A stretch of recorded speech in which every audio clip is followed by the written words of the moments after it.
It's awesome to see how many new mobs Minecraft is introducing in its new Mounts of Mayhem game drop, and the Nautilus is one of those mobs.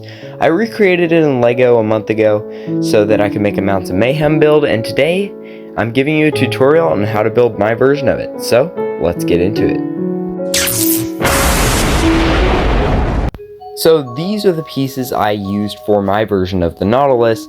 It's a pretty simple list of bricks. I try to make mobs that you can easily recreate with pieces that aren't too hard to come across. The most interesting pieces here are the two Harry Potter wands that you might have noticed in that dark orange color. I've always wanted to see if I could add Harry Potter wands to another build, and I thought this was the perfect place to add it.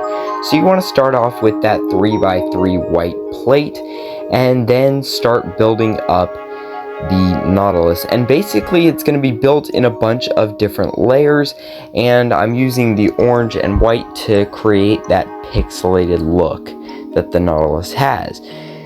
So yeah, it's just a bunch of plates as you see me building up here, and yeah, these plates are not hard to come by at all. You should be able to find them at most places, and really even if you just look around in a spare parts bag or you dig around in a Lego bin, you will find these pieces probably. So the next piece you're going to want to add is a 1x1 brick, a Technic brick. If you don't want a saddle for this build, you can just swap that out with a regular 1x1 in white. And then you're going to continue building up the layers around that piece.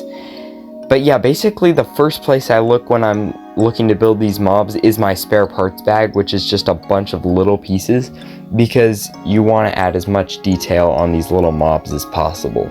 So you can see that we're getting that pixelated orange and white look by now, and yeah, you're just going to keep stacking these plates. It's a pretty simple and straightforward build, but I think it looks good once it's finished.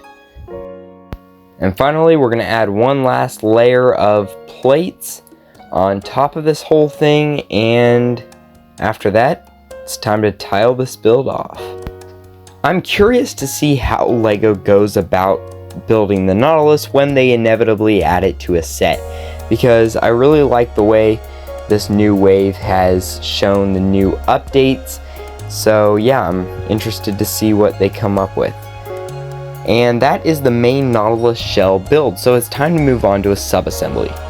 And for this subassembly, we're going to be using transparent orange studs with holes. That way you can add the wands into it. If you wanted to integrate clips in, I think that's a great substitute, and I was really debating about whether to use clips or wands for this, but I just thought it'd be fun to use the wands. And then you're going to want to use this orange snot brick. That way you can add it to the shell eventually. And then you're going to stack a white 1x2 plate topped off by a tan 1x2 tile. And that goes cleanly on to the rest of the build. And that's the Nautilus. So now there's one step left, and that's to add the saddle, which is pretty simple. I just used this little blue Technic pin, added it to the Technic brick, and then for the saddle just use a 2x2 dark orange tile with two studs, that way somebody can sit on it. I don't know how the Nautilus mechanics will work in game, but I made it so that you can rotate the player on the saddle. And that is the completed Nautilus.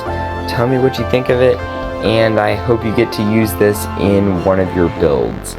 Well, that's all for today's video. I hope you enjoyed it. Please like and subscribe, and I'll see you next time.